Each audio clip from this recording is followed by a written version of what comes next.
Salam sejahtera untuk kita semua. Perkenalkan, nama saya Pinca Putriani Purba SPD dari peserta Latsar CPNS 2022 golongan 3 angkatan 20. Di sini saya akan menjelaskan tentang isu kontemporer. Isu kontemporer merupakan lanjutan dari materi agenda 1, yaitu dari wawasan kebangsaan, nilai-nilai bela negara, dan isu-isu kontemporer. Berikut saya akan menjelaskan isu-isu kontemporer dan analisis isu kontemporer yang saya dapatkan.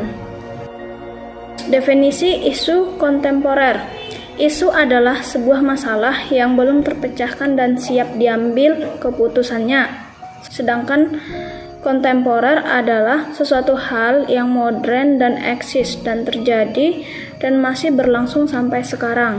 Jadi, isu kontemporer merupakan masalah yang sedang banyak dibicarakan masa kini dan sangat membutuhkan alternatif penyelesaian masalah sesegera mungkin.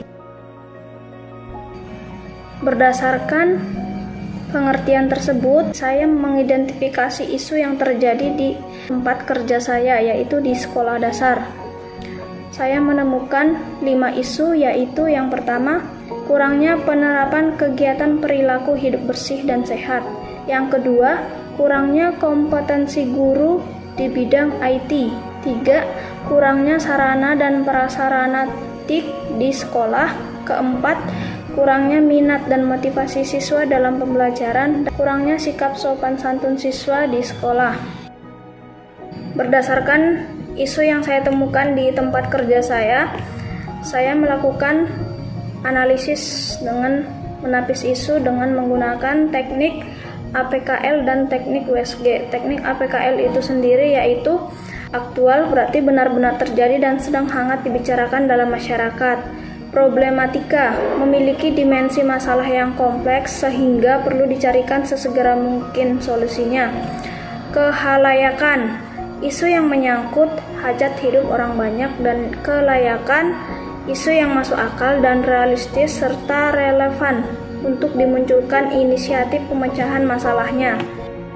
Berdasarkan hasil analisis melalui teknik APKL, ada 3 isu yang akan saya analisis kembali dengan menggunakan teknik USG. Sedangkan pengertian dari teknik USG sendiri adalah urgensi, berarti seberapa mendesak suatu isu harus dibahas, dianalisis, dan ditindaklanjuti. Seriousness, seberapa serius suatu isu harus dikaitkan dengan akibat yang ditimbulkan. Dan growth, seberapa besar kemungkinan memburuknya isu tersebut jika tidak ditangani sebagaimana mestinya. Isu-isu yang saya lanjutkan dianalisis dengan menggunakan teknik USG, yaitu yang pertama, isu tentang kurangnya minat dan motivasi siswa dalam pembelajaran, yang merupakan isu tersebut merupakan prioritas pertama dalam teknik APKL. Yang kedua, kurangnya penerapan kegiatan perilaku hidup bersih dan sehat, dan yang ketiga, kurangnya kompetensi guru di bidang IT.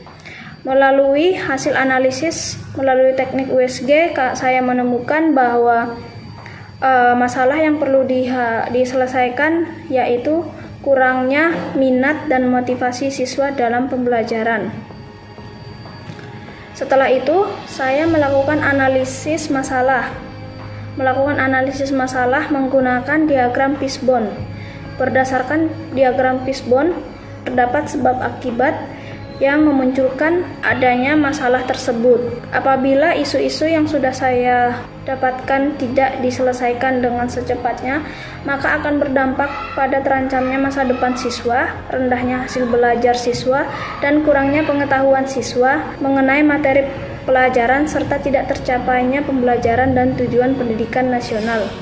Untuk menghindari dampak tersebut, saya pun mencari alternatif pemecahan masalah terhadap isu itu.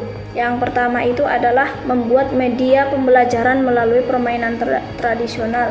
Yang kedua, membuat game di awal maupun di akhir pembelajaran.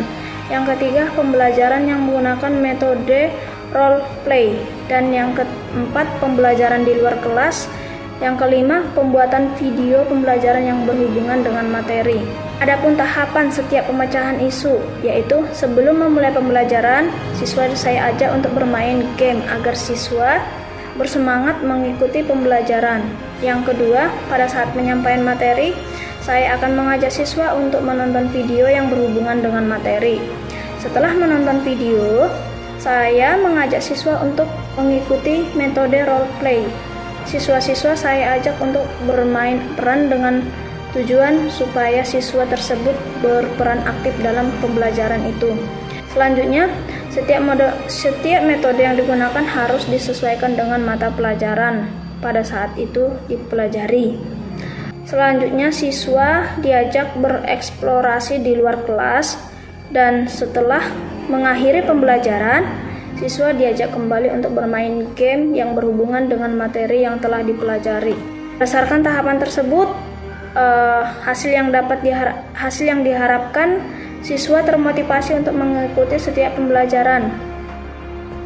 Siswa semangat untuk mengikuti pembelajaran, siswa lebih percaya diri dalam menyampaikan pendapat.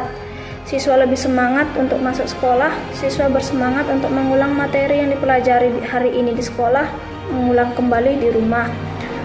Selanjutnya, hasil belajar siswa semakin membaik dan tujuan pembelajaran dan tujuan pendidikan nasional pun tercapai. Pihak yang berperan dalam isu saya adalah guru, para siswa, dan para orang tua. Demikian isu kontemporer yang bisa saya jelaskan dan analisis isu kontemporer yang saya dapatkan di tempat kerja saya. Sekian dan terima kasih.